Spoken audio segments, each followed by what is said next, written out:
Hello friends, welcome to Kotputli law education. आज हम बात करने वाले हैं जज कैसे बने। ठीक है, तो जज बनने के लिए कौन सी जो आपको डिग्री लेनी पड़ती है, कैसे बना जाएगा, क्या सैलरी होगी, क्या क्वालिफ़िकेशंस होगी, क्या फ़ीस रहेगी। ठीक है, ये सब चीज़ों की जानकारी करेंगे। और जज बनने के बाद क्या क्या फ़ायदे होते हैं। ठीक है, जज के वन बाय वन स्टेप्स जानेंगे कि कैसे बना जा सकता है और क्या फ़ायदे हैं, क्या सैलरी है। तो इस वीडियो के लास्ट तक बने रहें। वीडियो को लाइक और शेयर भी कर दें, चैनल को सब्सक्राइब भी कर लें, साथ ही बेल आइकन पर भी प्रेस कर लें, जिससे आगे आने वाली वीडियो अपडेट आपको मिलती रहेगी। साथ ही टेलीग्राम ग्रुप भी ज्वाइन कर लें, वहाँ भी आपको सारी legal update, Supreme Court related judgement और सारी लीगल अपडेट्स आपको प्रोवाइड करवाई जाती है। कोटपुतली लॉ एजुकेशन के नेम से टेलीग्राम पे भी सर्च कर सकते हैं, साथ ही डिस्क्रिप्शन बॉक्स में भी आपको लिंक मिल जाएगा। इंस्टाग्राम पे भी फॉलो कर सकते हैं, वहाँ भी अगर कोई क्वेरी है आपको तो वहाँ भी आप पूछ सकते हैं, साथ ही कमेंट्स में भी पूछ सकते हैं। तो चलिए अभी हम देखते हैं डिटेल से कि जज कैसे बना जाए। देखिए, हम देखेंगे कि पहले हमारे क्वेश्चंस क्या क्या होते हैं कि जज कैसे बने। ठीक है, सबसे मोस्ट यही आता है कि जज कैसे बनते हैं। ठीक है, उसके लिए क्या क्वालिफ़िकेशन चाहिए, क्या फ़ीस होती है।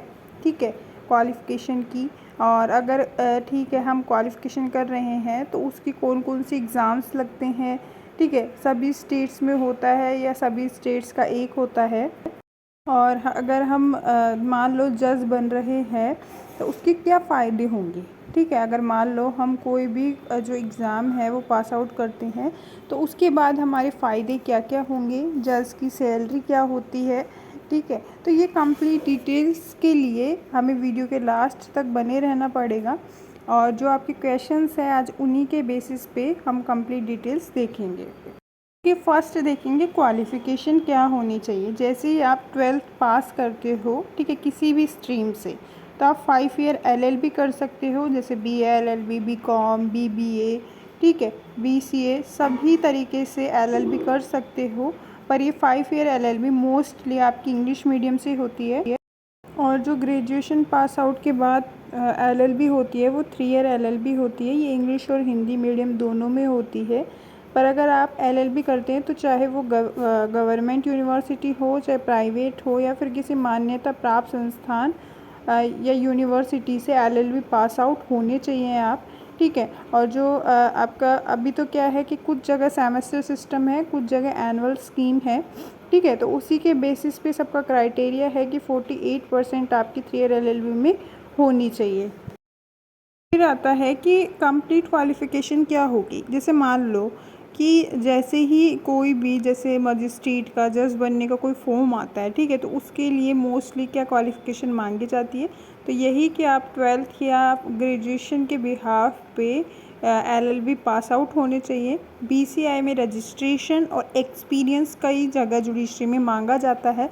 अदरवाइज़ विदाउट एक्सपीरियंस भी है और विदाउट BCI रजिस्ट्रेशन भी होता है एग्ज़ाम। ठीक है, ज़रूरी नहीं है कि सभी में ही आपको BCI रजिस्ट्रेशन और सभी में ही आपको जो एक्सपीरियंस मांगा जाए, ओनली LLB पास आउट भी मांगा जाता है। फिर आता है फ़ीस। तो देखिए, जो LLB होती है अगर उसकी हम बात करें 5 ईयर LLB की, तो उसमें 50K फर्स्ट सेमेस्टर के अप्रोक्स रहती है। ठीक है, ये गवर्नमेंट यूनिवर्सिटी की है। प्राइवेट अपने हिसाब से सेटअप रखते हैं कि 1 लाख हो, 85,000 हो। ठीक है, सभी की अलग अलग होती है, पर 50K से स्टार्ट हो जाती है। ठीक है, फिर है 3 ईयर LLB, उसकी 20K 1 ईयर की फ़ीस रहती है अप्रोक्स। इससे ज़्यादा भी हो सकती है कि अगर आप प्लेसमेंट ले रहे हो। ठीक है, अदरवाइज़ अगर आप प्लेसमेंट नहीं ले रहे और गवर्नमेंट की तो कम ही होती है, 4K से स्टार्ट होकर 12K पे ख़त्म हो जाती है फ़ीस। उसके बाद BCI रजिस्ट्रेशन की फ़ीस लगती है और प्लस AIB एग्ज़ाम की। पर ये हर स्टेट की जो हम बात करें क्वालिफ़िकेशन क्राइटेरिया का, तो उसमें BCI रजिस्ट्रेशन और AIB एग्ज़ाम पास आउट नहीं मांगा जाता। ठीक है, कुछ एक में मांगा जाता है, कुछ एक में नहीं। और क्वालिफ़िकेशन सिर्फ LLB पास आउट मस्ट है। अब आता है एग्ज़ाम के बारे में। ठीक है, तो ये मजिस्ट्रेट के लिए है। पहले तो हम मजिस्ट्रेट की जानेंगे, फिर जज की जानेंगे। देखिए, हर स्टेट में अपनी जुडिशरी की वैकेंसी निकालता है हाई कोर्ट। ठीक है, तो जैसे हर स्टेट में, जैसे राजस्थान में RJS के एग्ज़ाम से राजस्थान जुडिशरी सर्विस, हरियाणा में हरियाणा जुडिशरी, गुजरात में गुजरात जुडिशरी, इस तरीके से हर स्टेट मजिस्ट्रेट की वैकेंसी निकालता है। ठीक है, एडीजे की वैकेंसी निकालता है। ठीक है, तो अब उसी तरीके से अगर हम बात करें सुप्रीम कोर्ट के जज के बारे में, तो उसमें आप फिर आता है हाई कोर्ट और सुप्रीम कोर्ट का जज बनने के लिए क्या योग्यता होनी चाहिए। इसके लिए है कि सभी को भारतीय नागरिक होना चाहिए, जो भी कैंडिडेट इस एग्ज़ाम को फाइट करना चाहता है। ठीक है, या फिर डायरेक्ट भी इनकी क्या होता है, जैसे एडीजे होता है उसके बाद जैसे हाई कोर्ट जज बनते हो फिर डायरेक्ट ही अपॉइंट किया जाता है, इसमें कोई एग्ज़ाम नहीं होता। ठीक है, कैंडिडेट ने लॉ ग्रेजुएशन किया हो और जो एडवोकेसी में 10 साल का एक्सपीरियंस हो। सुप्रीम कोर्ट जज बनने के लिए ज़रूरी है कि कम से कम हाई कोर्ट में 5 साल से जज रह चुके हो और हाई कोर्ट में 7 से 10 साल तक एडवोकेसी की प्रैक्टिस होनी चाहिए। ठीक है, तो इस और राष्ट्रपति भी जान सकता है कि अगर सुप्रीम कोर्ट को जज को नियुक्त कर सकता है, किसी भी हाई कोर्ट में ऐसा कोई जज लगता है जो सुप्रीम कोर्ट जज बनने लायक हो, तो उसी को क्या कर देगा, सीधा अपॉइंट कर देगा। और जो सैलरी होती है, ठीक है, चाहे मजिस्ट्रेट की हो, चाहे सुप्रीम कोर्ट जज हो, हाई कोर्ट जज हो, उनकी अप्रोक्स 45K टू 1 लाख तक होती है।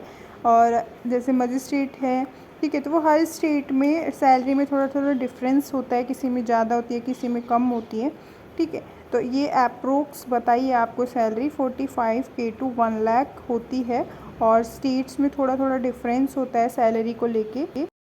और इसमें चाहे कोई भी स्टेट हो, ठीक है, चाहे किसी भी स्टेट का आपको एग्ज़ाम देना हो मजिस्ट्रेट का, तो उसमें आपको प्री मेंस और इंटरव्यू पास करके ही आप जज बन सकते हैं, अदरवाइज़ नहीं, क्योंकि हर में यही एक स्टेप फॉलो होता है कि प्री एग्ज़ाम होगा, फिर उसके बाद मेंस होगा और उसके बाद इंटरव्यू होगा। फिर है जज बनने के फ़ायदे, देखो बहुत सारे आपको पता भी होगा कि गवर्नमेंट जॉब है, सिक्योरिटी रहती है इस जॉब में। ठीक है, इसमें क्या है कि रेस्पेक्टफुल आपकी पोस्ट रहेगी, फाइनेंशियली भी कोई दिक्कत नहीं होती, इसमें एक्सपीरियंस भी मिल जाता है, साथ ही में सिक्योरिटी भी रहती है। ठीक है, और जो आपकी जो पोस्ट रहती है वो काफ़ी अच्छी रहती है, सैलरी पैकेज भी काफ़ी अच्छा मिलता है। तो हमने कंप्लीट डिटेल्स देख ली है, तो आप ऐसे ही आगे अपडेट्स के लिए आप हमारे चैनल के साथ बने रहें।